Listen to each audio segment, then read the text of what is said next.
15 minutos después. Retomamos entonces. Doctor, Sí, una pregunta. adelante, bienvenida. Antes de seguir con esto, ¿por qué la orientación lacaniana? ¿Por qué la orientación lacaniana? Falta el verbo de la frase. O sea, ¿por qué? ¿Por qué elegir la orientación lacaniana? ¿Por qué elegir la orientación lacaniana? Ah, bueno, linda pregunta. Es un poco alejada del tema, pero al mismo tiempo tiene relación con por qué estoy hablándole yo aquí, ¿no? Les voy a contar una historia personal. No les voy a responder por qué todo el mundo debería ser lacaniano. Les voy a responder cómo yo no pude dejar de ser lacaniano. ¿Sí? ¿Ok? Perdón por el anecdotario personal, pero puede servir para ilustrar por qué en mi caso, por lo menos, no me quedó otra opción. Durante mi adolescencia, cuando estaba terminando el colegio secundario, tenía muchos intereses, no tenía una vocación claramente definida, había una decena de carreras que podría llegar a seguir, pero había dos que se perfilaban como las más importantes. Alguna carrera de tipo científico, podía ser matemática, física, química, no sabía muy bien, pero sabía que me gustaba mucho la ciencia. Y seguro que la otra era la psicología, ¿sí? Porque quería demostrar que la psicología era una estupidez humana infinita, ¿sí? Así empecé. Aquí se usa el término chanta. No se habla de chanta. ¿Cómo se dirá? No, chanta es la persona que hace creer que sabe y en realidad es un estúpido. ¿Cómo se dice aquí? Fanfarrón no, porque para fanfarronear hay que tener un poco con qué. Digamos, es verdaderamente alguien que no tiene sustancia, ¿sí? Y un charlatán, ahí está. La psicología para mí era charlatanería 101%. Pues yo quería estudiar psicología porque, como yo tenía mentalidad científica, iba a mostrar que la psicología era pura charlatanería. ¿Ok? Bien. Ven el contrapunto que había, ¿no? Fíjense que finalmente terminé haciendo las dos carreras, ¿sí? Empecé estudiando física, me especialicé en física nuclear, hice a nivel de posgrado, doctorado, postdoc, todo. Digamos, todo lo que había que hacer para ser un buen científico, y después colgué los guantes, como decimos nosotros, y me dediqué al psicoanálisis. Bueno, ¿cómo fue la historia? Entonces, empiezo a estudiar la carrera y mientras tanto empiezo a interiorizarme por lo que decían los psicólogos. Rápidamente me di cuenta de que en comparación con Freud, el resto de los psicólogos no tenía ningún valor. Entonces yo quería demostrar que todo eso era una... ¿Cuál era la palabra? Charlatanería, que toda la psicología era una charlatanería. ¿Qué mejor que demostrar que Freud era un charlatán? ¿Sí? Entonces me puse a estudiar a Freud, ¿sí? Y me leí a Freud. En realidad no fue el primero que leí, por una casualidad, por una contingencia. El primero que leí fue Lacan, sin haber leído a Freud. Leí un texto que está en Los Escritos, que es un libro así, que es una colección de artículos de Lacan, un escrito fotocopiado, no leí el libro porque no lo tenía, que se llamaba Subversión del sujeto y dialéctica del deseo en el inconsciente freudiano, ¿no? Y yo leo el primer párrafo o dos párrafos, ahora no me acuerdo de memoria, y veo, yo era un fanático de la lógica, se notó, ¿no? Que me gusta la lógica. Bueno, veo que empieza planteando una paradoja, ¿sí? Que ser filósofo es interesarse por lo que se interesa a todo el mundo, es algo que solo se resuelve a condición de que todo el mundo se convierta en filósofo. Casi textual en la cita, ¿sí? Tantas veces que la leí. Y digo, lógica dentro del psicoanálisis, eso ya me hacía las cosas más difíciles, porque yo amaba la lógica, ¿sí? Y confiaba en la lógica, que es como la base de todo el pensamiento científico, se lo conté hace un rato con Aristóteles, ¿sí? Entonces ya se me empezó a hacer un poco difícil, pero rápidamente me di cuenta que para entender a Lacan tenía que leer a Freud, porque si no, no entendía de qué estaba hablando. Entonces me puse a leer todo Freud, me leí los 23 tomos de esa colección de verde de Amororto. Después me empecé a leer Lacan, no lo leí todo, digamos, en ese momento. Leía escritos 1, el seminario 1, seminario 2, seminario 3, así, los que estaban publicados en ese entonces. Estaba hablando de la prehistoria, había dinosaurios en esa época. Bueno, pero había algunos seminarios publicados. Y me sacaba fotocopias de los que no estaban publicados y los leía, bueno, en fin. No existía internet, ahora todo se consigue por internet. Esas eran épocas heroicas, uno tenía que estar una hora en una fotocopiadora esperando que pasara. En fin, vivimos en otro mundo muy diferente. La cuestión es que no había con qué darle a Freud. Sí, lo criticaba, encontraba aquí y allá alguna cosita, pero era un granito de arena en medio de un desierto de cosas hermosas. Un granito de arena de otro color, que no pegaba muy bien con el conjunto. Y encima me encontraba con que Lacan pensaba lo mismo que yo. O sea, cuando iba a ver a Lacan, resulta que, invierto la cosa, por supuesto, yo empecé por mí, ¿sí? Y yo digo, este tipo piensa lo mismo que yo, no era que yo pensaba lo mismo que Lacan. Este tipo piensa lo mismo que yo, es decir, le critica las mismas cosas que yo le criticaba a Freud, y se las criticaba, mojé todo, se las criticaba con los mismos argumentos, es decir, con argumentos de la lógica, con argumentos de la ciencia. Entonces, inmediatamente me enamoré de Lacan, ¿sí? Y como el amor siempre tiene como reverso el odio, empezaba leyéndolo con odio. Con odio porque me estaba desmantelando el proyecto que yo tenía de mostrar que toda la psicología era una chantada, ¿sí? Era no me sale la palabra, una charlatanería, ¿sí? Que todos eran charlatanes. Me ganó, me tuve que convencer finalmente de que había perdido mi apuesta, ¿sí? Fue así. Ese fue el motivo por el cual yo no pude dejar de ser lacaniano. O sea, me interesó el psicoanálisis, pero además yo tenía que ser lacaniano, ¿sí? Atenti. Yo seguía dedicándome a la física nuclear. En ese entonces, ya para esta altura, estaba haciendo mi tesis de licenciatura y planeando mi especialización en física nuclear para hacer el doctorado en física nuclear. Mi interés por el psicoanálisis era puramente intelectual, ¿sí? No me interesaba jamás atender un paciente. Yo me iba a dedicar a los átomos, a los protones, neutrones, electrones, esas cosas, y si es posible teórica. No me quería remangar y meter las manos en un laboratorio.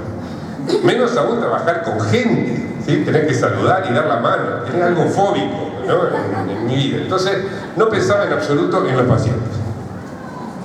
Estamos hablando del principio de los años 80. Tuvimos una dictadura que duró 7 años en la Argentina y que, entre otras cosas, produjo como resultado que los servicios que estaban a cargo de psicólogos, psiquiatras, psicoanalistas fueran vaciados, porque o bien los mataban o los desaparecían, que era un eufemismo por matarlos, o los exiliaban o se autoexiliaban. Digamos, no había muchas opciones. En general, si eras psi, estabas out, ¿no? Para resumir. ¿Esto qué significa? Cuando termina la dictadura, año 1983, fines del 83, los servicios de atención psiquiátrica, los hospitales neuropsiquiátricos, como los llamamos allá, estaban vacíos, no de pacientes, sino de profesionales. En ese entonces yo venía haciendo un grupo de estudios, yo hacía como 5 o 6 años, aparte de que me analizaba, por supuesto, porque ya me había ganado el psicoanálisis, me analizaba como un lacaniano, por supuesto.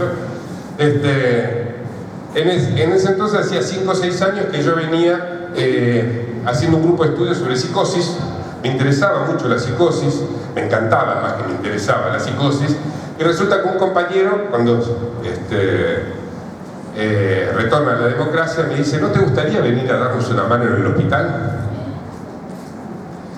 Yo trabajo así me decía él, yo trabajo en un servicio donde hay 200 pacientes crónicas, 90% son esquizofrénicas, y las atendemos el jefe de servicio y yo, más una enfermera.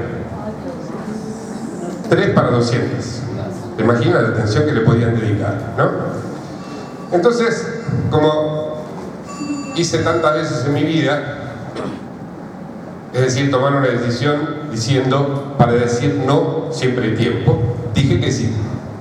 ¿Sí? Total, más adelante podía decir que no, y sin haber entrado siquiera a hacer la primera materia de la carrera de psicología, ni de medicina, que es el otro título habilitante para hacer algo de eso, fui a hablar con el jefe del servicio, el psiquiatra que estaba a cargo del servicio. Le digo, mire, yo no tengo ningún título, no tengo absolutamente nada, solo un interés en la psicosis, me gusta la psicosis, si usted quiere yo vengo a trabajar aquí.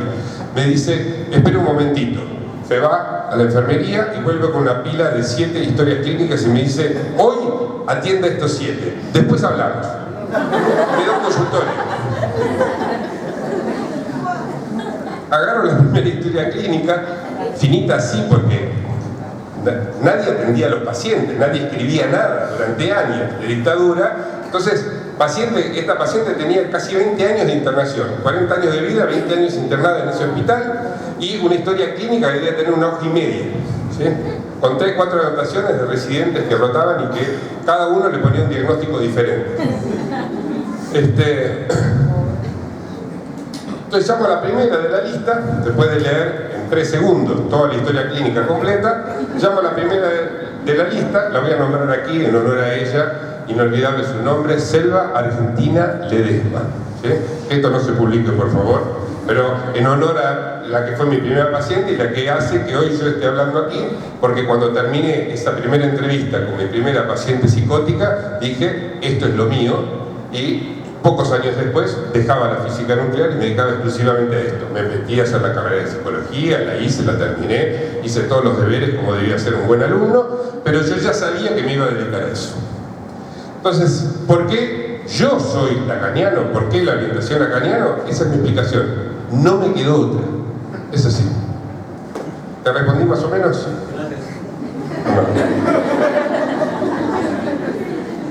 Bueno. No pretendería responder a la pregunta de por qué hay otros que son lacanianos y eligen la orientación lacaniana, etc., ¿no? Podría responder a lo que no me preguntaste, ¿sí? Podría responder por qué dentro de la orientación lacaniana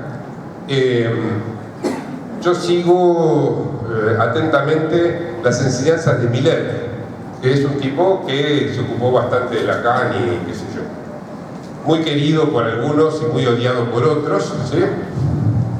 Pero un personaje de la cultura con un nombre a nivel mundial hoy en día. Y ¿por qué yo me hice milleriano dentro de los lacanianos? ¿Sí? ¿Por qué me hice milleriano? Yo me hice milleriano porque lo conocí a Miller en el año 81, que creo que era la primera vez que iba a la Argentina, ¿sí?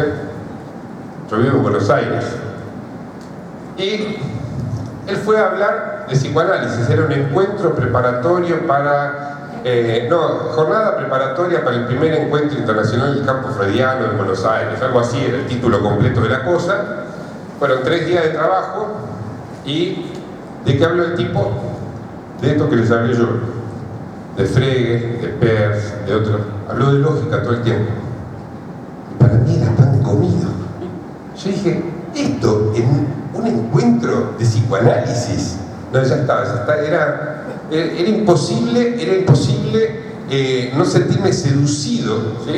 Por alguien que arrancaba con la lógica, ¿sí? Me pasaba eso, eran mis gustos particulares, otros podían aborrecerlo por ese mismo motivo. No, a mí el hecho de que empezara así era como, no sé, que me mostraran dulce, ¿no? Era lo más atractivo que podía haber. Y entonces, ¿sí? No sé si estaban aquí cuando yo al final de la charla de anoche hubo un compañero, que creo que eras tú, que decía, ¿cómo hacemos para la dignidad del estudiante? Algo así era la pregunta, ¿no? ¿Cómo es tu nombre? Octavio. Octavio preguntó así, y yo dije, mi sugerencia es piensa en contra, ¿sí? Piensa en contra de los autores. La única manera de tener un espacio de dignidad en la posición del estudiante universitario por la estructura que tiene el discurso universitario. Capaz que lo puedo ejemplificar cuando llegue a eso en la primera de mañana. Pero yo siempre pensé en contra, porque esa es la posición que tiene el científico, ¿sí? El científico, si ustedes le dicen a un científico 2 más 2 es 4, el científico le va a decir, demostrámelo, ¿sí? no te creo. En primer lugar, no te creo. ¿Sí? Y me lo demostraste, voy a ver si tenés un error en la demostración. ¿Sí? Y recién, cuando no encuentre ningún error en la demostración, ¿sí? Ahí voy a decir, bueno, acepto provisoriamente que 2 más 2 sea 4. Pero siempre voy a tener un ojo atento a ver si es 4,1. Esa es la posición del científico. Era mi posición, era mi manera de pensar, y por supuesto, con Freud, atento. Con Lacan, atento. Y con Miller, que encima estaba vivo, 2 ojos atentos. Entonces tuve, como todo el mundo, mis amores y mis odios en relación a Miller, pero un tipo que me sedujo de entrada porque empezaba con la lógica, ¿sí? Un tipo que venía a articular lo que yo pensaba que se desarticulaba completamente, que era la rigurosidad de la lógica con la... nunca me sale la palabra... La charlatanería, la charlatanería de la psicología y de todo lo que sí. No tenía otra más que quedarme allí. Por supuesto, cuando uno va creciendo y tiene un panorama un poco más amplio, empieza a, como sucede en la vida amorosa, ¿no? Empieza a conocer otros partener posibles, ¿sí? Y a veces uno se queda con el primer amor y otras veces lo deja y pasa otra cosa, ¿sí? A mí me pasó que a pesar de los amores y odios que he tenido durante más de 30 años, sigo con Miller porque encuentro sobre todo cosas que me sirven para pensar el psicoanálisis. Y con los otros no he encontrado tanto, pero es una posición personal. Bueno, de los 3 libros, para que se den una idea, de los 3 libros que traje, por si necesitaba referencias hoy, hay 2 que son de Miller y uno que es de Irene Greiser. Así que imagínense en qué estado está mi amor y odio. Bueno, entonces en la primera parte habíamos hecho todo un trabajo muy lentamente, ¿sí? Habíamos empezado pasito por pasito para ver la diferencia entre lo que era universal, lo que era vacío, el cero que se cuenta como 1, y lo que era singular. Eso más o menos le quedó claro, ¿sí? Y a partir de allí vimos la diferencia que había entre lo subjetivo y lo singular, ¿sí? Lo subjetivo es lo propio de ninguno, ¿sí? Lo singular es lo propio de uno solo. Y le dije que ahora vamos a desmantelar la equivalencia entre individual y singular, ¿sí? Para eso les introduje la noción de clase, el hecho de que un individuo siempre es el representante de una clase y por lo tanto no hay un individuo que sea diferente de otro en la medida en que forme parte de la misma clase, ¿está? Bueno, por otra parte les dije que en el campo de los conceptos, que son aquellos que definen las clases, las fronteras solo idealmente son buenas fronteras, buenas jaulas donde no se escapa ninguno que tenga que estar adentro, ni se introduce ninguno que tendría que estar afuera, ¿sí? Solo en el caso de lenguajes artificiales como lo de las computadoras o lenguajes reducidos a códigos como son las órdenes, ¿sí? Solo en esos casos es que más o menos se puede alcanzar el ideal de un buen concepto, una buena jaula para encerrar adentro un número de individuos bien determinados sin que se escape ni se entrometa ninguno, ¿sí? Pero en lo que a nosotros nos interesa, a los psicoanalistas que trabajamos con el lenguaje entendido como una articulación de significantes, donde la relación entre significantes y significados es flu, ¿no? Nada de rígido, nada de nulo, es rico, múltiple, siempre se cae, se modifica, sube, baja, se transforma. Saussure, han leído alguna vez a Saussure, me imagino, ¿no? ¿No? ¿Saben quién es Saussure? Que, digamos, estudió la estructura básica del significante, significado. Bueno, si no lo leyeron, leanlo. Bueno, en definitiva, el lenguaje humano, ¿sí? Es el lenguaje del que hablaba anoche cuando hablaba de tomar la palabra, es un lenguaje donde los significantes y los significados no tienen ninguna relación rígida. Ese es el lenguaje que nosotros tomamos, el lenguaje real, existente en la vida cotidiana. Con ese operamos en el psicoanálisis, no con un lenguaje artificial o con un lenguaje designador rígido. En ese lenguaje, entonces, la noción de individuo debe entenderse como una abstracción cuya perfecta realización es inalcanzable en el caso de los seres hablantes, ¿sí? Porque para los seres hablantes es imposible con el lenguaje humano, ¿sí? alcanzar el ideal de designación rígida que requiere un concepto bien definido para formar una clase y que sepamos cuáles son todos los individuos que están dentro de esa clase. Es un ideal. Hasta les hablé del ejemplo, ¿qué? Hablé de las feministas, no, de los gays, ¿no? Antes del intervalo. Cómo se puede hasta interactuar con la clase cuando uno es un ser humano, ¿sí? Pelearse, enamorarse de la clase, estar orgulloso de la clase, en fin.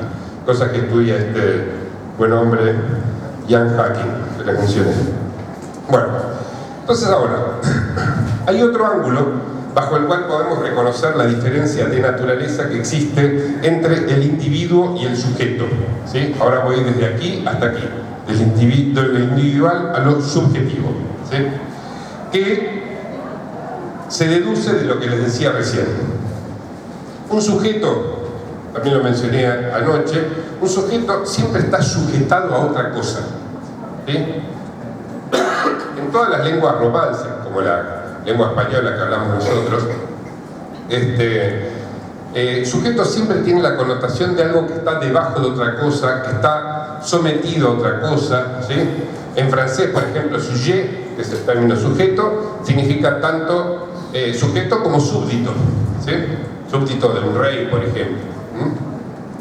Sujeto, sujetado, que está por debajo. Siempre la relación llamada de subjetividad es binaria, ¿sí? Es sujeto en relación a otra cosa, ¿sí? Mientras que el individuo puede definirse por sí solo, sin referencia a ninguna otra cosa, ¿sí? Ni siquiera en relación a la clase, porque ustedes saben que el individuo, lo demostré antes de hacer el intervalo, el individuo es, en cierto sentido, la clase. Todos los ruiseñores son el ruiseñor, ¿sí? Había un viejo libro que era Todos los fuegos el fuego. Bueno, todos los ruiseñores el ruiseñor.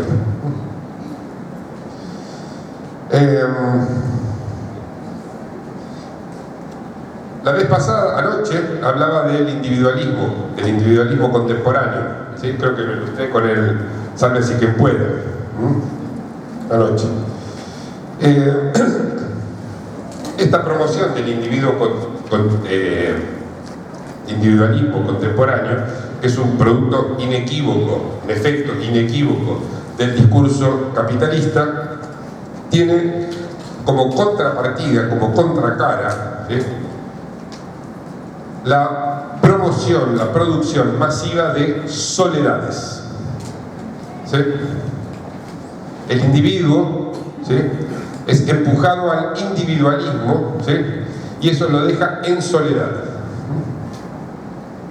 No tendría sentido en épocas anteriores a la nuestra hacer, como existen hoy en día, clubes de solos y solas.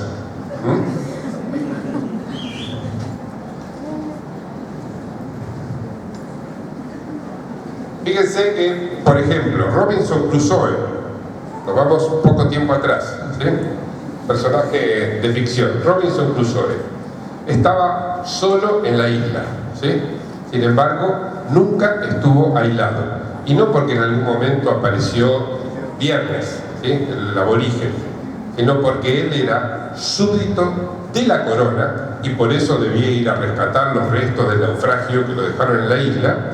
Era súbdito de la corona y súbdito de Dios.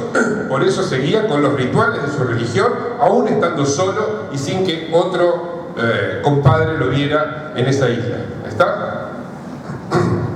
Entonces el sujeto nunca está solo, ¿sí? El individuo, por el contrario, es, digamos, cada vez más empujado hacia la soledad. En principio porque lógicamente un individuo puede estar aislado, un sujeto jamás.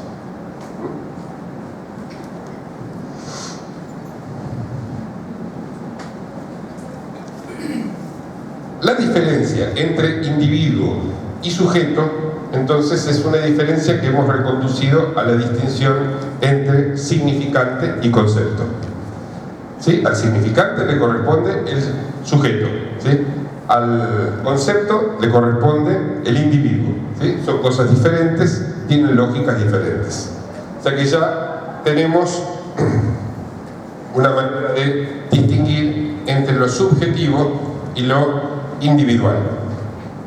Rompimos otra equivalencia de esta falsa ecuación.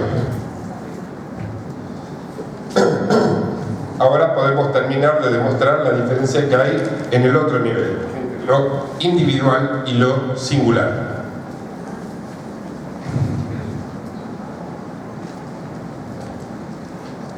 ¿Por qué? Porque el individuo, como decía recién, siempre es el representante de un colectivo, ¿sí? Es más, lo es incluso si ese colectivo tiene extensión igual a 1. ¿Sí? Es decir, que haya uno solo dentro de la jaula, ¿sí? Siempre es el representante de eso como un particular y jamás como un singular. Lo voy a ejemplificar con algo que ustedes supongo que van a entender muy bien.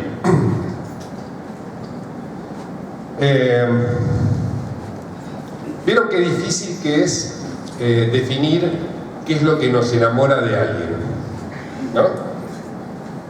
¿Por qué te enamoraste de mí? Puede preguntarle un enamorado a su partener. ¿Sí? ¿Por qué te enamoraste de mí? Cualquier respuesta que se dé a eso es enormemente insatisfactoria, frustrante, ¿sí? Me enamoré de ti por tus bellos ojos, ¿no? Ah, por mis bellos ojos. ¿Eso es lo que te gusta de mí? No, porque además de bellos ojos, tienes unas manos tan hermosas. Por los ojos y la mano. No, que además tienes una manera de hablar y una voz tan... Pues esas 3 cosas. El amor, ¿sí? El amor es algo que tiene que ver con la singularidad, ¿sí? No con las particularidades. Si yo tomo el universo de seres humanos, ¿sí? Y tomo los que son del sexo que a mí me gusta, ¿sí? Ya dividí más o menos la humanidad en 2. De esos corto los que tienen ojos que a mí me gustan, ahora los que tienen manos que a mí me gustan, y ahora los que tienen la voz que a mí me gusta, etc. Ahora ya no tengo 5.000 millones de partener posibles. Me quedaron solamente 25 millones, o 30, o 50 millones. Ah, bueno, pero además que tengo una edad entre tal y tal. Ahora ya son solamente 5 millones. Sí, pero además me gustaría que fuera de mi propio país. Ah, entonces solo me quedan 100.000. Voy reduciendo por particularidades, ¿sí? Pero la suma de particularidades, aunque al final me quede un conjunto de una sola mujer o de un solo hombre, según lo que me guste, ¿sí? La suma de esas particularidades jamás me va a decir qué es lo que hace ese partener único para mí. ¿Está? Entonces, si en lugar de dar una lista de 3 o 4 atributos, le doy 400 atributos a mi partener que me pregunta ¿por qué te enamoraste de mí?, va a ser igualmente frustrante la respuesta. ¿Entienden? Por lo tanto, lo individual no es el colmo de lo particular. ¿Está? Es otra cosa, es de otra naturaleza, tiene hasta otra función libidinal, amorosa, ¿sí? Lo individual y lo particular. Lo singular, mejor dicho, y lo particular. Digamos que lo individual nunca es la parte mínima de un universal, ¿sí? Cada individuo es equivalente a todos los otros dentro de ese universo. Lo singular, ¿qué es? Lo singular. Anoche usé la expresión impar, lo que no tiene par, lo que no tiene igual, ¿sí? Lo que te hace único, el núcleo de tu ser. Eso es lo singular, ¿sí? Entonces, individuos hay a montones, ¿sí? Y son particulares respecto de algún universal. En cambio, singular, uno solo. ¿Está? Y esa es la diferencia fundamental que se ve en la vida cotidiana entre lo individual y lo singular. ¿Me siguen hasta ahí? Entonces, ya casi desmontamos toda la ecuación.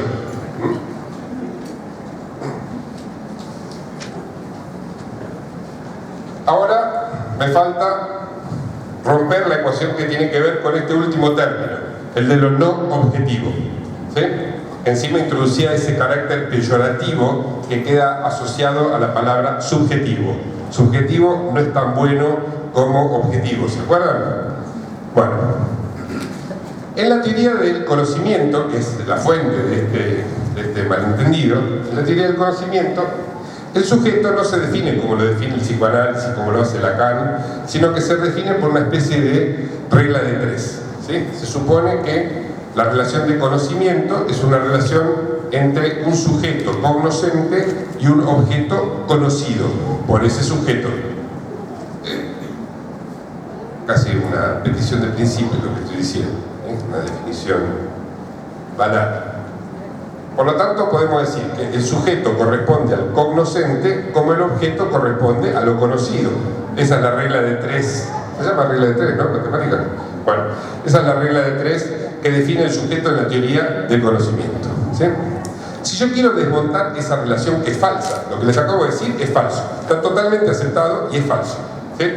Si yo quiero desmontar esa relación falsa que todo el mundo acepta, bastaría con mostrar que el sujeto es cognoscible, ¿sí? Si el sujeto es cognoscible, es decir, si lo puedo conocer al sujeto, entonces ya no sería el cognoscente, no habría oposición entre subjetivo y objetivo y ya está, rompí la ecuación. ¿Está? Y es muy fácil demostrar que el sujeto es cognoscible, ¿sí? No solo les voy a mostrar que se puede conocer el sujeto, sino que les voy a mostrar además que es posible calcularlo, el sujeto, y a partir de ese cálculo es posible manipularlo. Y de hecho es algo que vivimos cotidianamente en la actualidad. La manipulación del sujeto gracias al cálculo del sujeto, que es heredero del hecho de que el sujeto es cognoscible, calculable.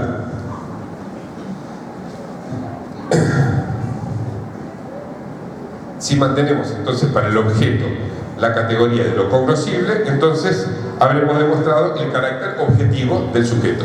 O sea que el sujeto es objetivo, se rompió la equivalencia entre subjetivo y no objetivo. ¿Está? ¿Lo siguen hasta ahí? O hablé muy rápido. ¿Me siguen?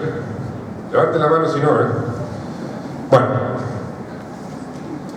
En primer lugar, para llegar a esta demostración, tenemos que reconocer que el conocimiento posible del sujeto, en el sentido lacaniano del término, ahí vuelvo a la definición, pues si manejamos con dos definiciones de sujeto diferentes, no llegamos a nada. Vamos a tomar la definición que tomábamos del sujeto a partir de Lacan. Un significante representa el sujeto para otro significante, ¿no es cierto? Bien. Entonces, ¿qué sería conocer el sujeto? ¿Sí? Es determinar los dos significantes, el primero que lo representa y el segundo ante cuál lo representa, ¿sí? Porque el sujeto no es más que un vacío que se sitúa entre esos dos significantes, como el uno más que va entre el 1 y el 2, y entre el 2 y el 3, y entre el 3 y el 4, para eso se los conté la vez pasada, hace un rato antes del intervalo. Bueno, todavía tengo el dibujito ahí abajo. Bueno, entonces, cualquier cálculo del sujeto sería poder calcular el S1 y el S2, entre los cuales se define la posición del sujeto. Y no solamente es posible, sino que encima es bastante fácil, ¿sí?, calcular la posición subjetiva, ¿sí? Se lo voy a dar con un ejemplo ni siquiera psicoanalítico, algo de la vida cotidiana, como para que les resulte más sencillo, ¿sí? El ejemplo que tomé en este artículo para ilustrar este asunto, porque no estaba dedicado solamente a psicoanalistas esta revista, es el problema de la elección.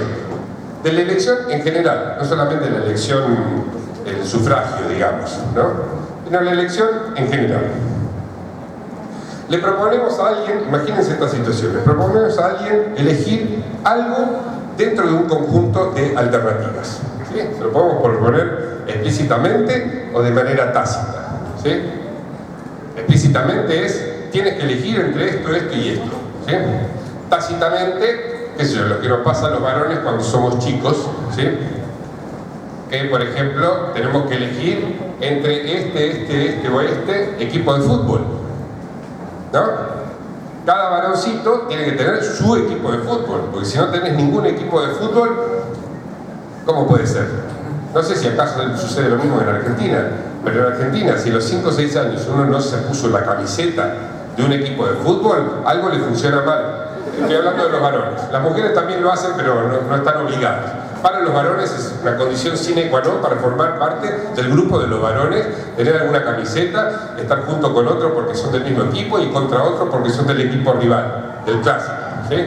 Supongamos que hubiera en cada país solamente 2 equipos de fútbol, ¿no? Eran América y Chivas, acá, el superclásico. Bueno, entonces, tácitamente en la cultura se obliga a cada varoncito a que elija entre Chivas o América. ¿Está? La elección es obligada. Y eso forma parte de la cultura, aunque nadie lo haya anunciado explícitamente. Bien. Entonces, cada una de las elecciones, ¿sí? Por ejemplo, Chivas o América, ¿sí? Va a ser un valor del S1, porque va a ser el significante que me va a representar como sujeto, ¿sí?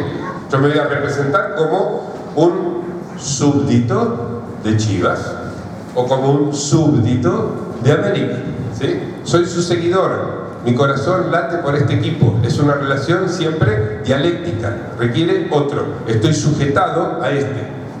Tan sujetado estoy que si quiero pasarme de Chivas a ser hincha de América, posiblemente corre en riesgo mi vida, ¿sí? Dependiendo del contexto cultural y de la edad, eso puede ser terriblemente peligroso. ¿Se entiende? O sea, digamos, la elección tiene este carácter libidinal poderoso. Muy bien. Chivas, América, son ejemplos de S1s, ¿sí? ¿Qué es S2? S2 es cualquier cosa. Es cualquier cosa que tenga en cuenta que tengo que elegir entre Chivas o América. Es la cultura mexicana, por ejemplo, S2. ¿Se entiende? Es todo lo que está tácito en la historia del país, ¿sí? Lo que hace que, en definitiva, yo tenga que elegir entre S1 y S2. ¿Sí? Es ante qué tengo que elegir entre Chivas o América. ¿Sí? Tengo que elegir entre Chivas o América ante el otro, sea quien sea el que encarne el lugar de ese otro. ¿Está? Eso es el S2, aproximadamente. ¿Sí? Bueno, entonces, el discurso S2, el discurso cultural, ¿sí? Puede hacer, como les decía recién, que sea imperativo elegir. Tienes que elegir, ¿sí? A veces, incluso, ese imperativo nos inclina más hacia un lado que hacia el otro, ¿sí? Por ejemplo, ¿qué sucedería si, pongamos por caso, el presidente del país fuera de uno de esos 2 equipos? ¿Sí? Todo el peso de los amores y odios respecto del presidente del país, ¿sí? Se va a sumar o se va a restar respecto de los amores y odios respecto del equipo de sus amores, ¿sí? Entonces va a tener incidencia en las elecciones a favor o en contra de Chivas o de América. En algunos casos la elección puede ser la elección de tipo forzado, la bolsa o la vida, y mucha elección no me queda, ¿sí? Pero ese dicho, la bolsa o la vida, es algo que el otro impone, ¿sí? Eso forma parte del S2, qué forma de elección yo tenga. Pero el conjunto de S1s, ¿sí? Es algo que define, es algo pequeño, es un pequeño número de S1s, y respecto de esos S1s, hay un montón de sujetos que se van a hacer representar por esos S1s ante el mismo S2 que es el otro. ¿Está? ¿Lo siguen hasta ahí? Entonces, un pequeño número de significantes, 2 en el caso de los equipos de fútbol que mencionamos recién, pueden ser 4 o 5 si son más equipos de fútbol, o partidos políticos, o lo que sea, ¿sí? Pero en todos los casos, el sujeto va a elegir entre alguno de esos S1s ante el discurso S2 que lo obliga a elegir. ¿Está? Bien. El número de posiciones subjetivas que se deducen de ahí, entonces es bastante pobre en relación a la cantidad de individuos que hay en el mundo. ¿Sí? Tenemos 2, 3, 4, 5 posiciones subjetivas para millones de personas. Ven cómo la subjetividad nunca es propia de uno solo. Es un buen ejemplo para mostrar en la elección. Pero además, dado que se trata de que el sujeto se haga representar por este o por aquel otro significante, yo puedo incluso tener cierta ciencia, si no por lo menos un buen saber hacer, que me haga que el sujeto elija más este que aquel otro. Por ejemplo, para no ir al tema político que está álgido aquí en México, como en muchos lugares de América, la publicidad. Yo tengo 4 o 5 marcas de leche, ¿sí? Entonces, ¿qué hacen los que hacen una campaña publicitaria? Van a tratar de que más gente se haga representar por el significante vaquita ahumada, qué sé yo, no sé qué marca tendrá la leche, en lugar de cualquiera otra de las elecciones posibles, ¿sí? Si nos vamos al terreno político, que siempre es un poco más virulento, peor todavía, ¿cómo se dice? Los formadores de opinión, ¿sí? Que hacen que todo el mundo piense más o menos lo mismo, a favor o en contra de tal o de cual, etcétera, que se olviden de lo que pasó o que piensen que tal cosa sería la mejor opción, etcétera. Se manipulan de una manera que es fabulosa. Miles de películas que lo muestran, ¿sí? Es decir que yo puedo hacer un cálculo del sujeto, calcular las posiciones subjetivas e incidir por medio de una ciencia o al menos de un saber hacer para forzar un cambio en la posición del sujeto o para que un sujeto se quede en cierta posición en lugar de cambiarla, ¿sí? Conclusión, el sujeto es pasible de cálculo y por lo tanto es cognoscible. Si es cognoscible, es objetivo. O sea que no hay oposición entre sujeto y objeto tal como lo sostiene pretendidamente la teoría del conocimiento. Entonces la equiparación entre subjetivo y no objetivo, ¿sí?, también se cayó. Y ahí terminamos de reventar toda la ecuación originaria en la que vivimos habitualmente, ¿sí?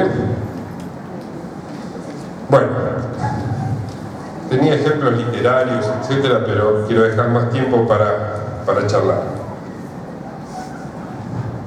Entonces, yo les dije que el primer objetivo era reventar esta ecuación. Ya la reventé en todos sus puntos, ¿sí? Todas las equivalencias supuestas que damos por sentadas habitualmente en nuestro lenguaje, en nuestra vida cotidiana, se vinieron abajo con este pequeño análisis bastante sencillo. Espero que les haya resultado sencillo.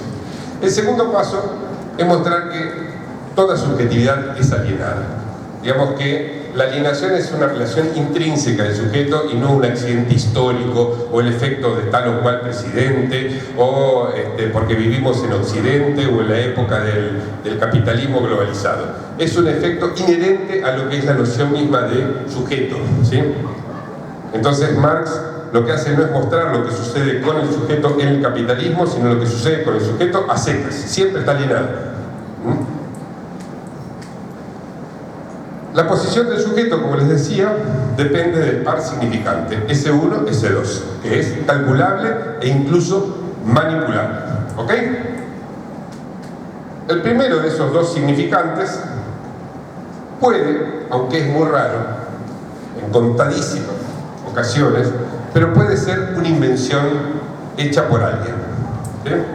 Freud, en un libro famoso llamado El chiste y su relación con el inconsciente, trae un ejemplo de una palabra que nace por medio de un acto fallido, ¿sí? Famillonario. Alguien tiene un acto fallido, en lugar de familiar o de millonario, dice famillonario, una especie de condensación entre dos palabras. Antes de que a esa persona se le ocurriera esa condensación entre dos términos, esa palabra como tal no existía. Entonces hubo una primera vez en que a alguien se le ocurrió un término, ¿sí? No es lo que sucede. En general, los términos, los significantes con los que manejamos son creaciones de la cultura, de una época, de una región, de una tribu urbana, de lo que sea. Digamos, no es algo propio de uno solo, la creación, la invención de un término. Pero a veces sí, uno puede registrar que se le ocurrió a fulano o se le ocurrió a mengano. Son más bien las excepciones. El caso más usual es que el significante forme parte del otro. Ese significante S1, ese significante S2 forme parte del otro, y yo lo único que tengo que hacer es elegir en qué lugar me ubico entre algún S1 y el S2, que es el campo del otro.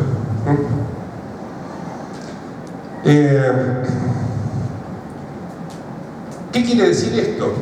Quiere decir que la posición del sujeto siempre depende de algo que ocurre en el campo del otro. Mi posición, lo que define mi posición subjetiva, depende de lo que está ocurriendo en el campo del otro, ¿sí? Si en el campo del otro, por ejemplo, pasa algo con respecto al significante gay, para retomar el ejemplo de antes, ¿sí?, mi posición de sujeto va a verse afectada por lo que esté sucediendo en el campo del otro, ¿sí?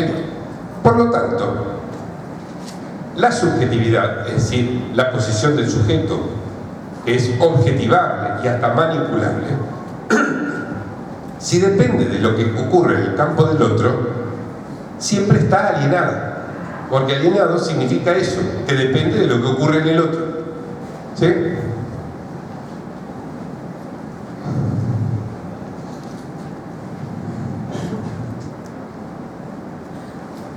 ¿Se acuerdan que al principio yo les dije que el sujeto siempre implicaba un vínculo de sumisión, ¿sí?